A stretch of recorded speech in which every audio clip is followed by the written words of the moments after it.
Every time I see a Red Wing boot in movies, I do that DiCaprio on the couch meme. And since seeing them in movies is kind of a large part of what convinced me to pay for my first pair of Red Wing boots, which is this one, which are also my first pair of Goodyear welted boots, and they've been resold with this cool red stitch here.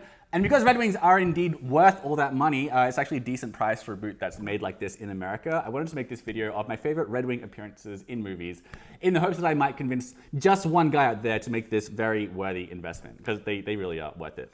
Number one, you probably know this one, Ryan Gosling is of course the perfect one to start with because he's well known for wearing them both in his movies and off the clock in real life. And not only has he worn them prominently in multiple movies, they're even explicitly discussed in them.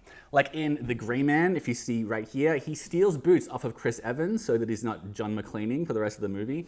And they even get a bunch of really nice close-ups. He talks about them, like what size he is. And these are, of course, the most iconic Red Wings, possibly the most iconic American boots of all time, the 875 Mock-Toe. People theorize that these are his real-life Red Wings, and if they aren't, someone put a lot of wear into those for the movie. If they're not the 875s, those are the Red Wing 1907 boots, the ones that they claim have a Norwegian welt and don't, which is very controversial in the world of Red Wing enthusiasts. Also, for pretty much the entirety of The Fall Guy, he's wearing Red Wing Mock-Toes again, and he also wore them for most of the publicity work he did for the movie as well. Like, I'm pretty sure they just let him wear his own Red Wings in his movies. The Fall Guy boots are in the newer Hawthorne Abilene color that I have here on my mock Oxfords, which are the shoe version of those boots. And I would call these the best way to wear boots with shorts, like when you're missing boots in summer, because besides the height, these are built exactly like the Red Wing Mock-Toe boots, like this one. Just note that that also means that the break-in on these shoes is pretty tough. Even though they look more like sneakers, they did make my feet sore for the first several wears. Next, in what is perhaps Red Wing's most infamous portrayal of the silver screen, in One Flew Over the Cuckoo's Nest, Jack Nicholson's not at all a character you should emulate, Randall McMurphy, wears an unmistakable pair of 877 boots. That's the 8-inch tall Mock-Toes in that iconic Oro Legacy leather. In my mind's eye, there was a scene where his boots are confiscated when he gets admitted into the asylum. You know, you're not meant to have laces in places like that. But he actually wears them throughout the film. If you look closely, you can see he's even wearing them in the famous scene when he's trying to lift the hydrotherapy fountain, which I guess is one kind of manual labor that the 877s aren't suited for. More recently, Josh Hartnett wore the Iron Rangers throughout the entirety of Trap, the M. Night Shyamalan movie that came out not too long ago, in which he very correctly paired them with a twill chalk coat, another mainstay of heritage workwear. And I actually found this brutal GQ interview with a movie's costume designer that explicitly says she deliberately dressed him in, quote, normie dadcore. She said of the boots that they were partly chosen because they aren't steel-toed boots, because they didn't want his outfit to be too aggressive. And, quote, for the first 3 minutes of the film in which you don't know that he's a serial killer, we wanted the audience to like him immediately. And the boots do feel a bit like what a cool dad would wear. A normal, cool dad.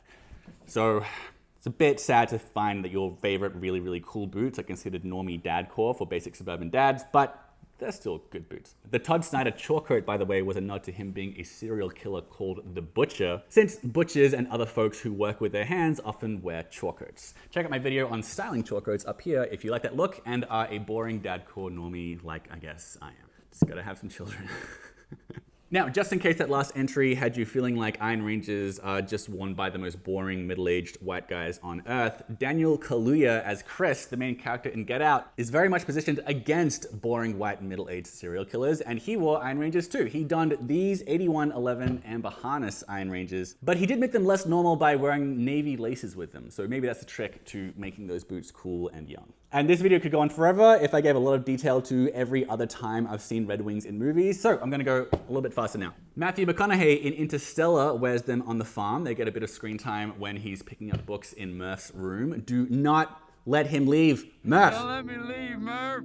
Next, the guy in charge of digging up amber at the start of Jurassic Park is, I'm pretty sure, wearing Red Wings 877s as well. Channing Tatum wears Mock-Toes for about the entirety of the 2022 film Dog. George Clooney wears the less appreciated Red Wing sawmill boots in Midnight Sky on Netflix, a movie that cost $100 million and nobody has ever seen. And they're not movies, but some of the better known and more recent appearances of Red Wing boots on your TV screen are Kami's Blacksmiths on The Bear, Blacksmiths right here, which makes sense since he's probably pop culture's best known selvage denim aficionado. And lastly, Jack Reacher wears Iron Rangers in the not Tom Cruise adaptation on Amazon, which would certainly make all the head stomping easier on him. And that's everything I came up with for notable on-screen appearances of Red Wings. Off-screen, Bradley Cooper is well known for loving Red Wings so much that he wore his Iron Rangers with a suit once. Terrible decision, Bradley. And David Beckham, David Letterman, Steve McQueen, and Drake have all been seen in multiple pairs as well. But I was trying to keep it to like fictional characters wearing Red Wings. I did a fair amount of research for this, but I'm sure I missed some pretty important appearances of Red Wings